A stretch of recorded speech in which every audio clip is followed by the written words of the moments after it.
Luke chapter 19. Jesus entered Jericho and was passing through. A man was there by the name of Zacchaeus. He was a chief tax collector and was wealthy. He wanted to see who Jesus was, but because he was short, he could not see over the crowd. So he ran ahead and climbed a sycamore fig tree to see him, since Jesus was coming that way. When Jesus reached the spot, he looked up and said to him, "Zacchaeus, come down immediately. I must stay at your house today." So he came down at once and welcomed him gladly. All the people saw this and began to mutter, "He is gone to be the guest of a sinner." But Zacchaeus stood up and said to the Lord, "Look, Lord, here and now I give half my possessions to the poor, and if I have cheated anybody out of anything, I will pay back 4 times the amount." Jesus said to him, "Today salvation has come to this house, because this man too is a son of Abraham. For the Son of Man came to seek and to save the lost." While they were listening to this, he went on to tell them a parable, because he was near Jerusalem and the people thought that the kingdom of God was going to appear at once. He said, "A man of noble birth went to a distant country to have himself appointed king and then to return. So he called 10 of his servants and gave them 10 minas. 'Put this money to work,' he said, 'until I come back.' But his subjects hated him and sent a delegation after him to say, 'We don't want this man to be our king.' He was made king, however, and returned home. Then he sent for the servants to whom he had given the money, in order to find out what they had gained with it. The first one came and said, 'Sir, your mina has earned 10 more. "Well done, my good servant," his master replied. "Because you have been trustworthy in a very small matter, take charge of 10 cities." The second came and said, "Sir, your mina has earned 5 more. His master answered, "You take charge of 5 cities." Then another servant came and said, "Sir, here is your mina.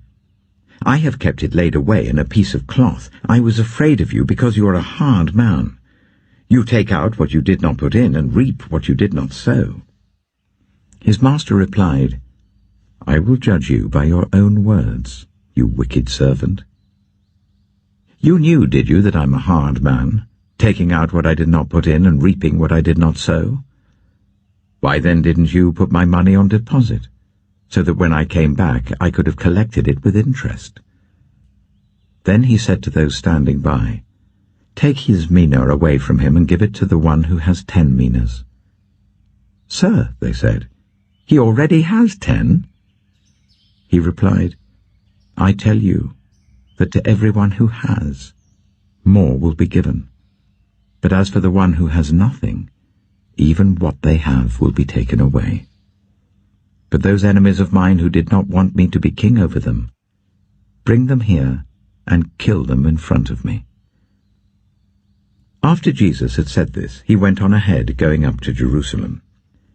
As he approached Bethphage and Bethany, at the hill called the Mount of Olives, he sent 2 of his disciples, saying to them, "Go to the village ahead of you, and as you enter it, you will find a colt tied there, which no one has ever ridden. Untie it and bring it here. If anyone asks you, 'Why are you untying it?' say, 'The Lord needs it.'" Those who were sent ahead went and found it just as he had told them. As they were untying the colt, its owners asked them, "Why are you untying the colt?" They replied, "The Lord needs it." They brought it to Jesus, threw their cloaks on the colt, and put Jesus on it. As he went along, people spread their cloaks on the road. When he came near the place where the road goes down the Mount of Olives, the whole crowd of disciples began joyfully to praise God in loud voices for all the miracles they had seen. "Blessed is the King who comes in the name of the Lord! Peace in heaven and glory in the highest!" Some of the Pharisees in the crowd said to Jesus, "Teacher, rebuke your disciples." "I tell you," he replied, "if they keep quiet, the stones will cry out."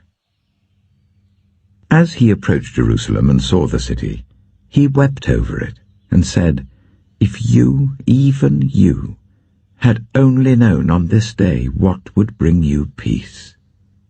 But now it is hidden from your eyes.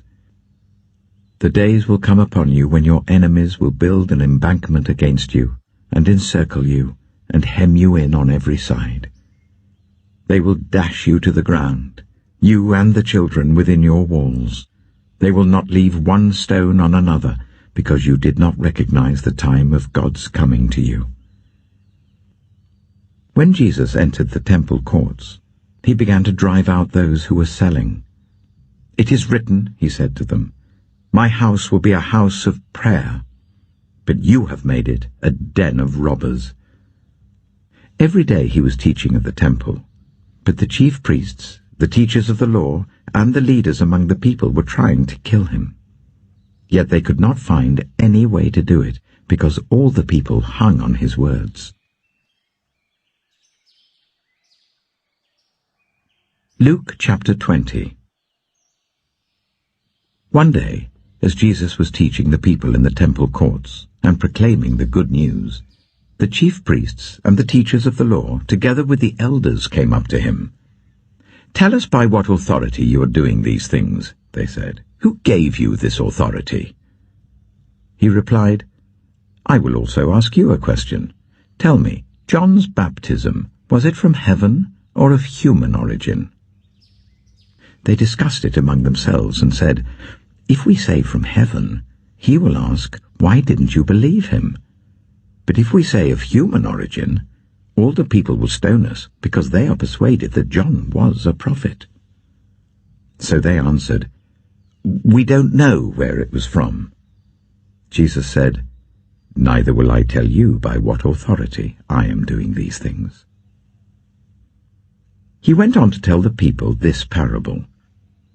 A man planted a vineyard, rented it to some farmers, and went away for a long time.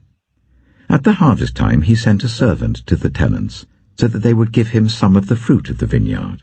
But the tenants beat him and sent him away empty-handed. He sent another servant, but that one also they beat and treated shamefully and sent away empty-handed. He sent still a third, and they wounded him and threw him out. Then the owner of the vineyard said, "What shall I do? I will send my son whom I love. Perhaps they will respect him." But when the tenants saw him, they talked the matter over. "This is the heir," they said. "Let's kill him, and the inheritance will be ours." So they threw him out of the vineyard and killed him. What then will the owner of the vineyard do to them? He will come and kill those tenants and give the vineyard to others. When the people heard this, they said, "God forbid." Jesus looked directly at them and asked, "Then what is the meaning of that which is written? The stone the builders rejected has become the cornerstone. Everyone who falls on that stone will be broken to pieces. Anyone on whom it falls will be crushed." The teachers of the law and the chief priests looked for a way to arrest him immediately, because they knew he had spoken this parable against them. But they were afraid of the people. Keeping a close watch on him, they sent spies who pretended to be sincere. They hoped to catch Jesus in something he said, so that they might hand him over to the power and authority of the governor. So the spies questioned him. "Teacher, we know that you speak and teach what is right, and that you do not show partiality, but teach the way of God in accordance with the truth. Is it right for us to pay taxes to Caesar or not?" He saw through their duplicity and said to them, "Show me a denarius. Whose image and inscription are on it?" "Caesar's," they replied. He said to them, "Then give back to Caesar what is Caesar's, and to God what is God's." They were unable to trap him in what he had said there in public, and astonished by his answer, they became silent. Some of the Sadducees, who say there is no resurrection, came to Jesus with a question. "Teacher," they said, "Moses wrote for us that if a man's brother dies and leaves a wife but no children, the man must marry the widow and raise up offspring for his brother. Now there were 7 brothers. The first one married a woman and died childless. The second and then the third married her, and in the same way the 7 died, leaving no children. Finally the woman died too. Now then, at the resurrection, whose wife will she be, since the 7 were married to her?" Jesus replied, "The people of this age marry and are given in marriage. But those who are considered worthy of taking part in the age to come, and in the resurrection from the dead, will neither marry nor be given in marriage. And they can no longer die, for they are like the angels. They are God's children, since they are children of the resurrection. But in the account of the burning bush, even Moses showed that the dead rise, for he calls the Lord the God of Abraham and the God of Isaac and the God of Jacob. He is not the God of the dead, but of the living, for to him all are alive." Some of the teachers of the law responded, "Well said, teacher." And no one dared to ask him any more questions. Then Jesus said to them, "Why is it said that the Messiah is the son of David? David himself declares in the book of Psalms, 'The Lord said to my Lord, sit at my right hand until I make your enemies a footstool for your feet.' David calls him Lord.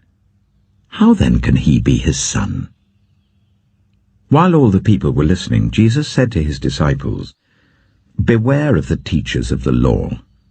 They like to walk around in flowing robes and love to be greeted with respect in the marketplaces and have the most important seats in the synagogues and the places of honor at banquets. They devour widows' houses and for a show make lengthy prayers. These men will be punished most severely."